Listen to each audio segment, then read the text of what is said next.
Homies, it's your boy, Hash Info. How you doing? It's Saturday night, and we're watching the latest in politics around the world. So did they fool us? Hey? They got us paying attention to politics, right?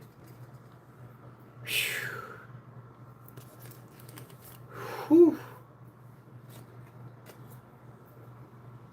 Here we are. I hope you all are having a wonderful evening. Let's see what we can get into tonight. Shall we? We're watching Justin Trudeau, former Prime Minister of Canada. Pretty sure that's how it's worded, right? He resigned. He prorogued Parliament and some other stuff.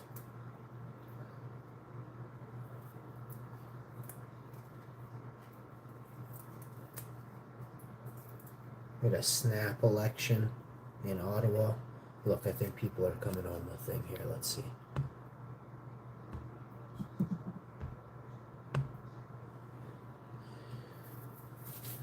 Anybody who super chats, I'll quickly pause it and I'll say thank you. We'll shout you out. I can pin your comment if you super chat a few times and let me know. I can pin a comment as long as it's not hate-filled. I'll pin your comment for sure.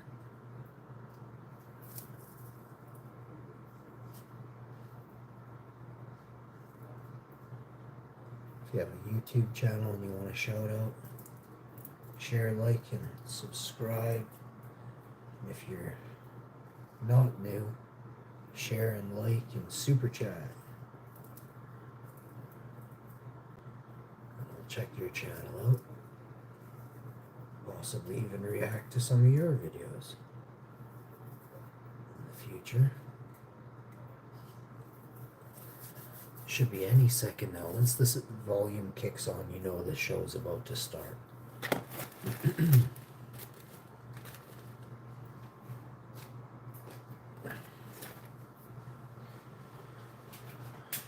Picked up some tomatoes and oranges today.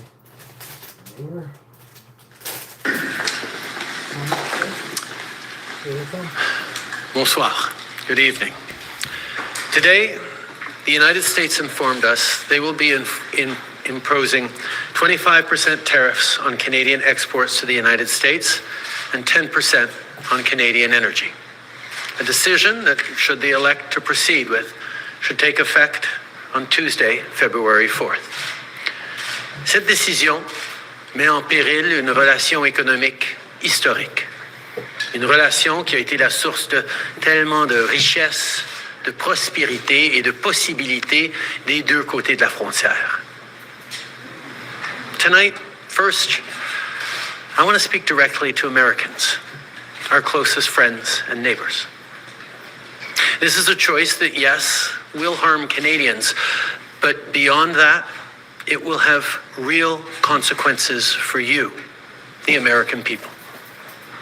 As I have consistently said, tariffs against Canada will put your jobs at risk, potentially shutting down American auto assembly plants and other manufacturing facilities. They will raise costs for you, including food at the grocery stores and gas at the pump. They will impede your access to an affordable supply of vital goods crucial for U.S. security, such as nickel, potash, uranium, steel, and aluminum. They will violate the free trade agreement that the President and I, along with our Mexican partner, negotiated and signed a few years ago. But it doesn't have to be this way. As President John F. Kennedy said many years ago, geography has made us neighbors, history has made us friends, economics has made us partners, and necessity has made us allies. That rang true for many decades prior to President Kennedy's time in office and in the decades since. From the beaches of Normandy to the mountains of the Korean Peninsula, from the fields of Flanders to the streets of Kandahar, we have fought and died alongside you.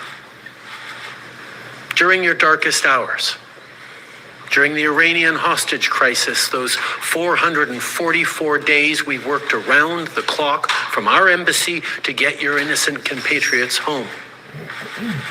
During the summer of 2005, when Hurricane Katrina ravaged your great city of New Orleans, or mere weeks ago, when we sent water bombers to tackle the wildfires in California. I love America. During the day the world stood still, September 11th, 2001, when we provided refuge to stranded passengers and planes, we were always there, standing with you, grieving with you, the American people. Together, we've built the most successful economic, military, and security partnership the world has ever seen. A relationship that has been the envy of the world. Yes, we've had our differences in the past, but we've always found a way to get past them.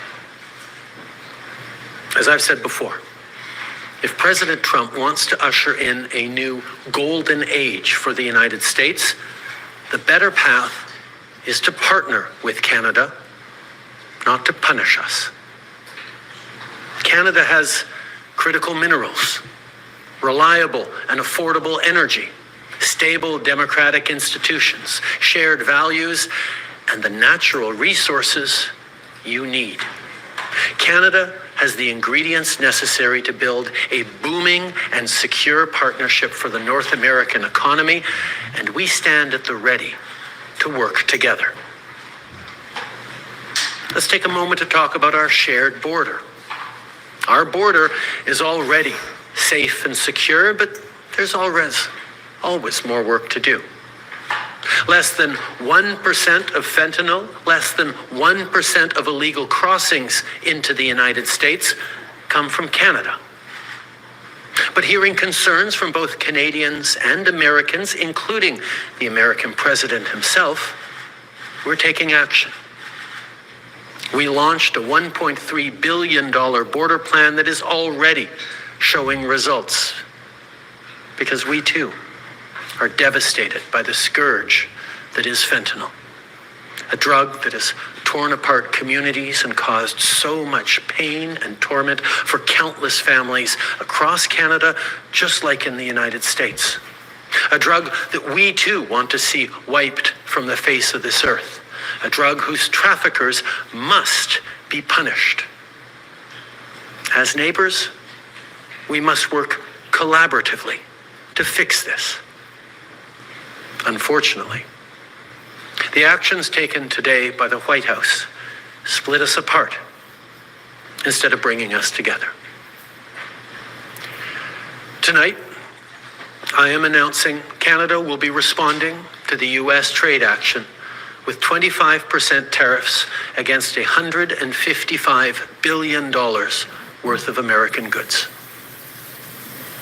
This will include immediate tariffs on $30 billion worth of goods as of Tuesday, followed by further tariffs on $125 billion worth of American products in 21 days' time to allow Canadian companies and supply chains to seek to find alternatives. Ce soir, j'annonce la réplique du Canada. Des tarifs douaniers de 25% sur 155 milliards de dollars de marchandises américaines.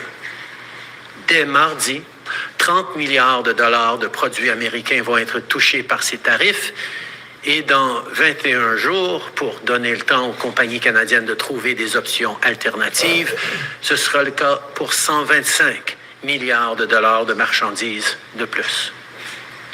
Like the American tariffs, our response will also be far-reaching and include everyday items such as American beer, wine, and bourbon, fruits and fruit juices, including orange juice, along with vegetables, perfume, clothing, and shoes.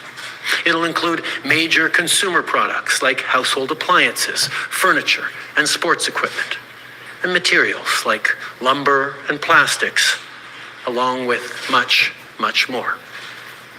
And as part of our response, we are considering, with the provinces and territories, several non-tariff measures, including some relating to critical minerals, energy, procurement, and other partnerships. We will stand strong for Canada. We will stand strong to ensure our countries continue to be the best neighbors in the world. With all that said, I also want to speak directly to Canadians in this moment. I'm sure many of you are anxious, but I want you to know we are all in this together. The Canadian government, Canadian businesses, Canadian organized labor, Canadian civil society, Canada's premiers, and tens of millions of Canadians from coast to coast to coast are aligned and united. This is Team Canada at its best. Plus tôt aujourd'hui, j'ai parlé avec les premiers ministres de toutes nos provinces et territoires. On est unis et solidaires. Ils ont tous appuyé notre approche. On est aussi alignés pour faire tomber les obstacles qui freinent le commerce entre nos provinces et territoires et rendre ça plus facile pour les consommateurs de choisir les produits de chez nous. Il y a quelques minutes, je me suis entretenu avec Mme Sheinbaum, la présidente du Mexique, notre autre partenaire nord-américain, qui a lui aussi été la cible de tarifs douaniers aujourd'hui. On s'est engagé à travailler ensemble pour y faire face. Il s'agit d'une menace qui vise l'ensemble du pays, et ça m'a fait chaud au cœur de voir autant de nos leaders répondre à l'appel et s'engager pour qu'aucun Canadien ne soit laissé pour compte. Notre gouvernement va être là pour les Canadiens. On va être là pour vous. Mais en même temps, j'ai quelque chose à vous demander.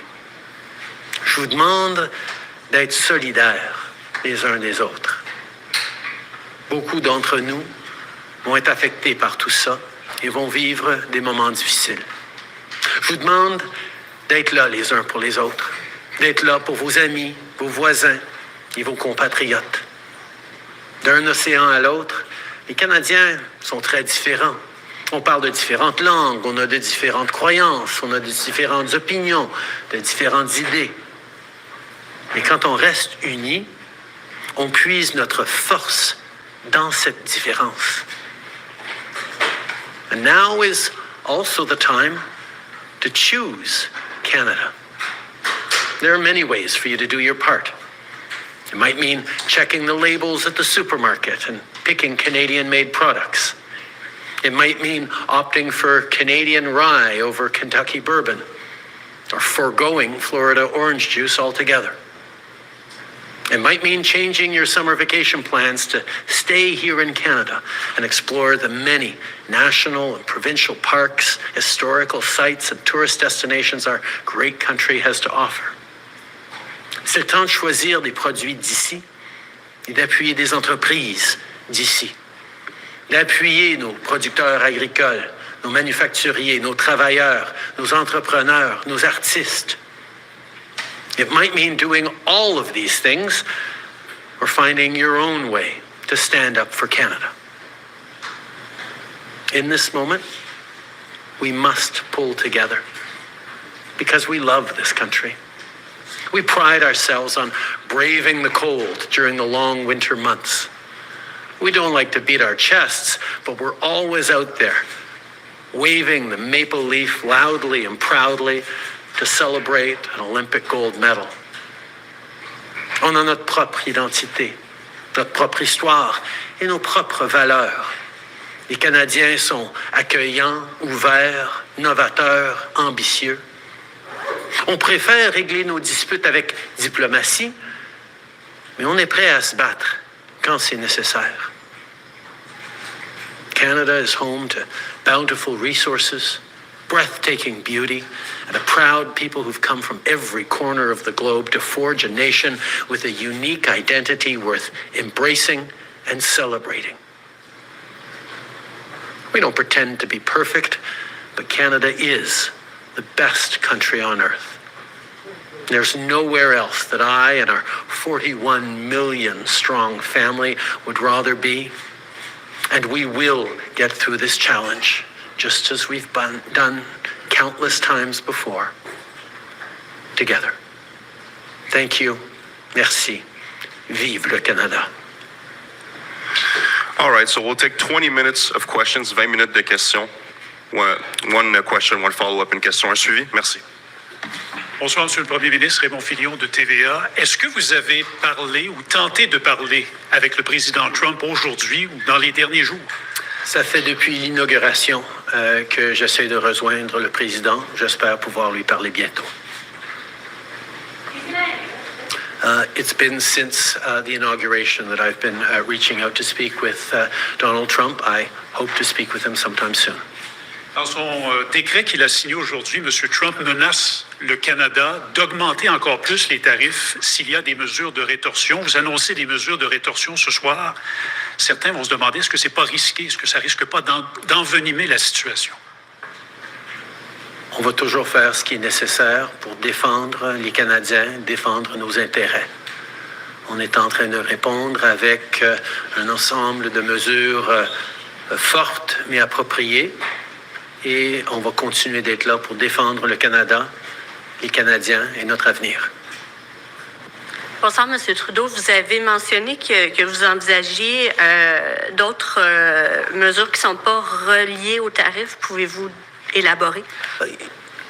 C'est sûr qu'on a il y a beaucoup d'initiatives en dehors des tarifs qu'on peut entreprendre en tant que pays. On est en train de parler avec les provinces et territoires sur certains éléments dans leur région, leur juridiction. On a aussi des mesures comme ce que les provinces sont en train d'annoncer, d'enlever l'alcool et les spiritueux et les vins américains de leur régie des alcools. Il y a des mesures au niveau de l'approvisionnement municipal, provincial et même fédéral où on peut moins acheter des Américains. Le choix des Canadiens d'acheter des produits canadiens, de choisir des biens et des services du Canada et non américains, ça fait toute partie de notre réponse collective. Mais juste pour précision, est-ce qu'il est question peut-être de couper l'approvisionnement en énergie? Mais la deuxième question, c'était davantage sur le décret des Américains. Il n'est pas question là-dedans, il est question de la frontière, mais pas de la relation commerciale. Est-ce que c'est parce qu'il faut s'attendre à une deuxième vague de tarifs?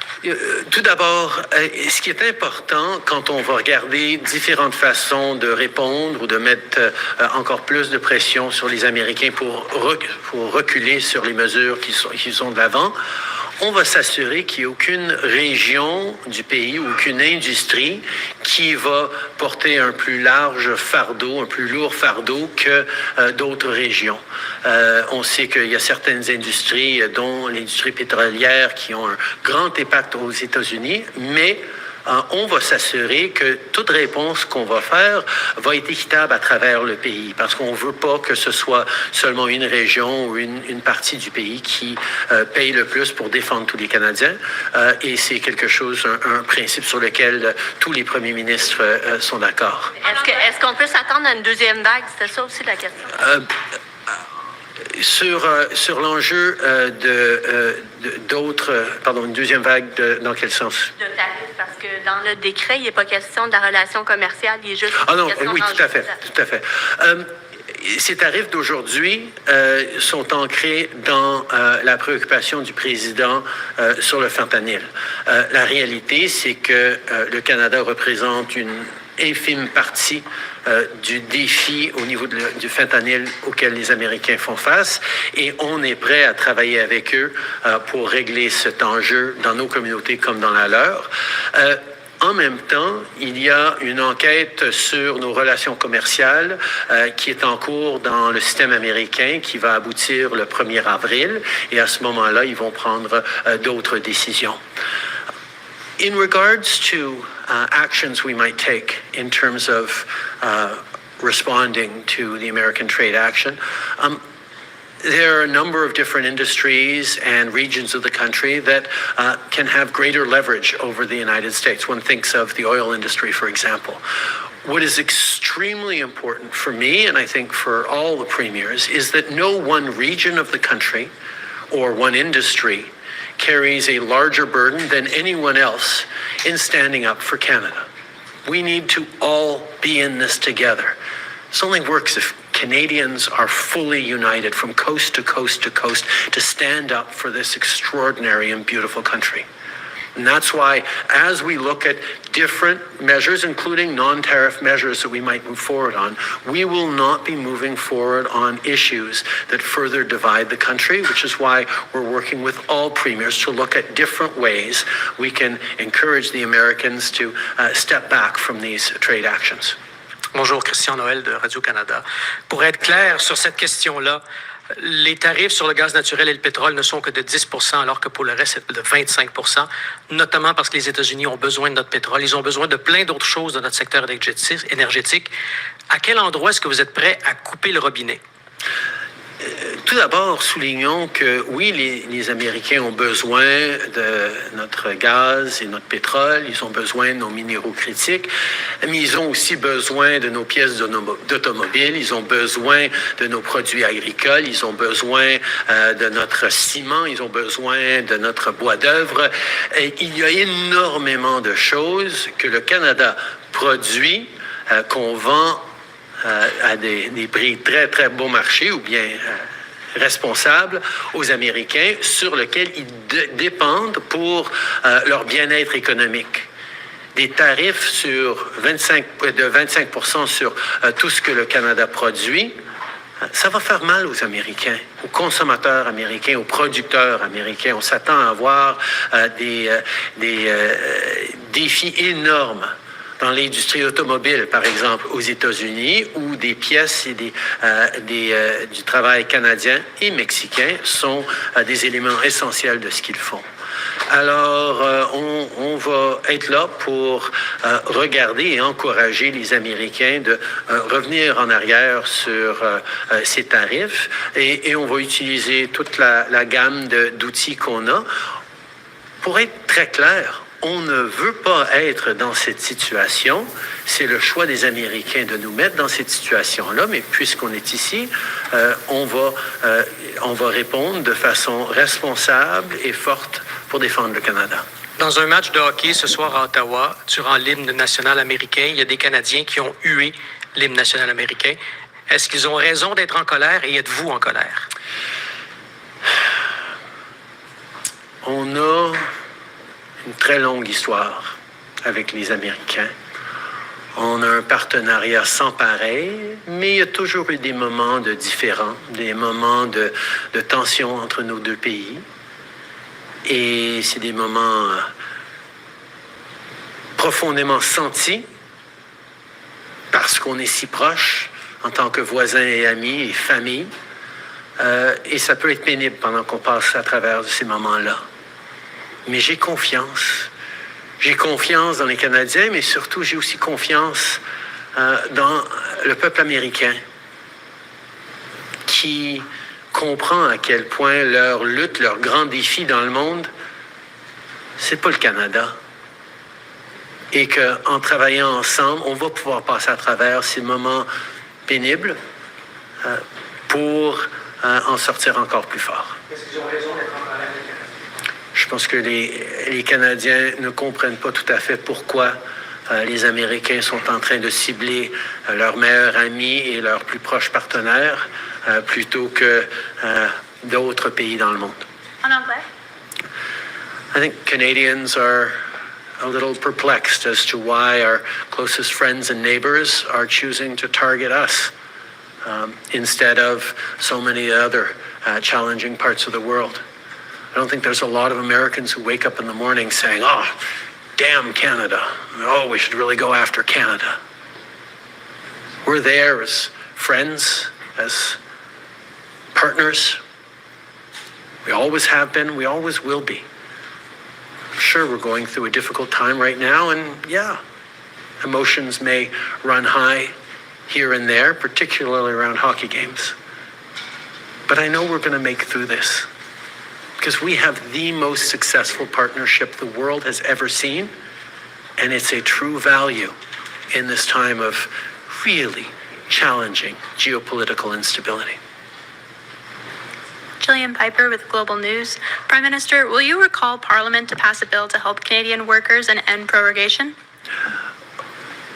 As you can see from our strong response package, as we spoke about with premiers this afternoon and have for many weeks, we have the tools to be able to support Canadians through this challenging time as it stands.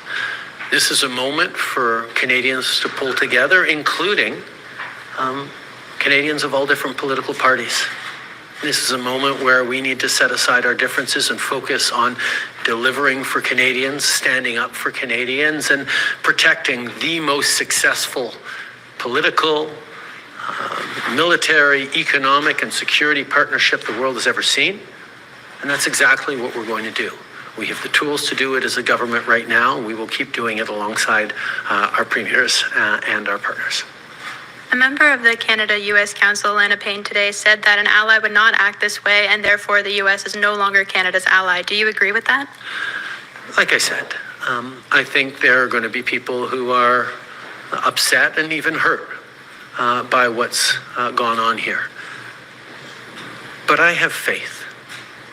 I have faith in Canadians, but I also have faith in the friendship between Canada and the United States that has gone through challenging times before, but we always make it through because we've been able to count on each other for over 150 years, and we will continue to be able to do that long into the future.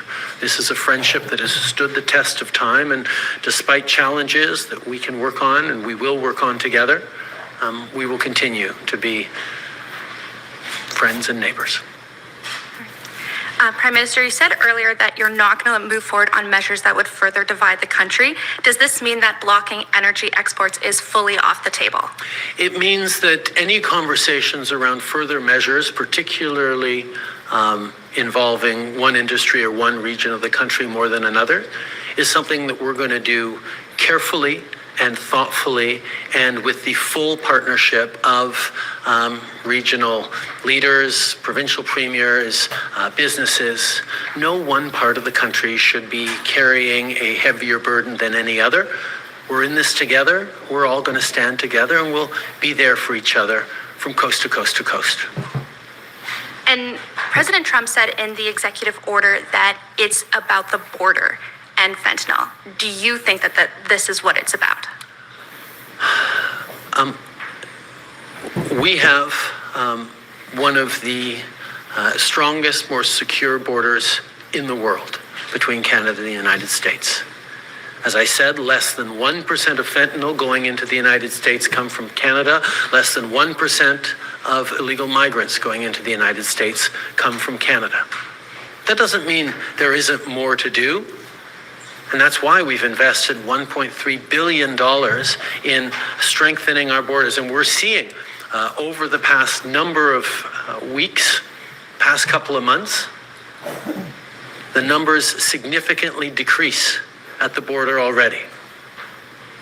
We are making progress in working together, including sending joint teams over to China to talk about the precursor chemicals that get developed into fentanyl all across North America. There are things that we can and must do together, and I understand the preoccupation the American president has with fentanyl deaths. We share those preoccupations. We've seen far too many communities across our country devastated by toxic drug supplies, by fentanyl, by opioid addictions. We have taken action over the years, but we're happy to do even more with the United States to counteract this horrific tragedy. That's why we have committed to doing even more and working alongside. But this trade action against Canada is not the best way we can actually work together to save lives. Good evening, Prime Minister. Stephanie Taylor with the National Post. What does it tell you about your relationship with President Trump that you've been trying to get a hold of him and he hasn't been speaking with you? I think this is a time where we've all remarked on just how active President Trump has been in engaging with a wide range of topics in his first weeks in office. As you all know, I've had many good and substantive conversations with President Trump over the past months, where we've highlighted the work that we can do. Our ministers and officials have been engaging, in many cases like today, multiple times a day with their counterparts to talk through these issues, to move forward on areas of mutual concern. We will continue to engage, and I will continue to be there to work with President Trump as we've worked together in the past. We've worked together to solve some pretty challenging issues over the years. I look forward to doing that again. Je pense qu'on peut souligner à quel point le président est extrêmement actif avec beaucoup de différents enjeux sur sa table.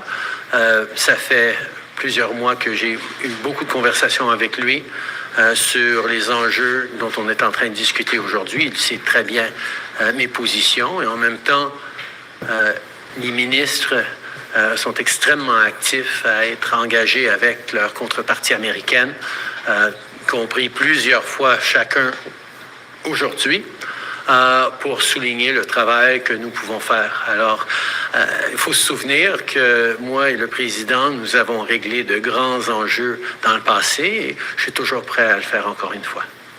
But if you can't get a hold of President Trump on a day as consequential as this, when it really matters, can Canada have a productive relationship with President Trump and the Trump administration moving forward? As I've said, we have had a very effective and constructive series of conversations throughout the American administration. We'll continue to. I look forward to speaking with President Trump in the coming days and weeks. This is something that matters, but we've solved big issues before, and we will solve them again. Last question, dernière question, s'il vous plaît. Thanks for taking our questions. Raisa Patel, the Toronto Star. When did you first learn that President Trump intends to increase tariffs if Canada retaliates, and how has that changed your strategy? I think Canadians understand that we need to respond to this. We need to respond in a way that is appropriate, that is measured but forceful, and that meets the moment. We're certainly not looking to escalate, but we will stand up for Canada, for Canadians, for Canadian jobs. We will also continue to do more together with the United States to counteract the scourge that is fentanyl. We will continue to work on growing our economies together, on creating jobs and competing with the rise of non-market economies around the world. We can and will do things together, and that is my focus. My job is to stand up for Canadians. That's exactly what we're doing. But we're also standing up for the relationship between Canada and the United States, which, as I've said, is the most successful partnership and friendship the world has ever seen. You're dealing with the U.S. administration that says, there's nothing that you can do to stop this. We're not looking for any concessions. So do you see any conceivable way out of this because of that? The coming weeks will be difficult for Canadians, and they'll be difficult for Americans. The level of cooperation, the level of effective partnerships between our two countries that have been established over decades and generations means that this trade action by the Americans and our response is going to have real consequences for people, for workers on both sides of our border. We don't want to be here. We didn't ask for this.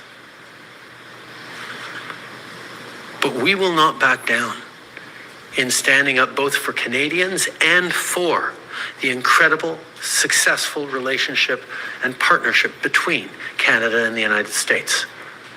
I look forward to working with the American administration on a range of challenging issues that our communities and our world are facing. And I hope that day comes soon. Merci beaucoup. All right, this concludes today's press conference. Ça conclut la conférence de presse aujourd'hui. Merci. Merci tout le monde.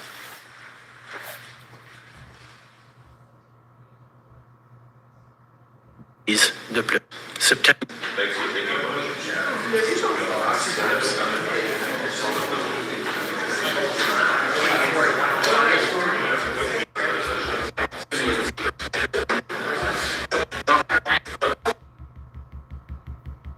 In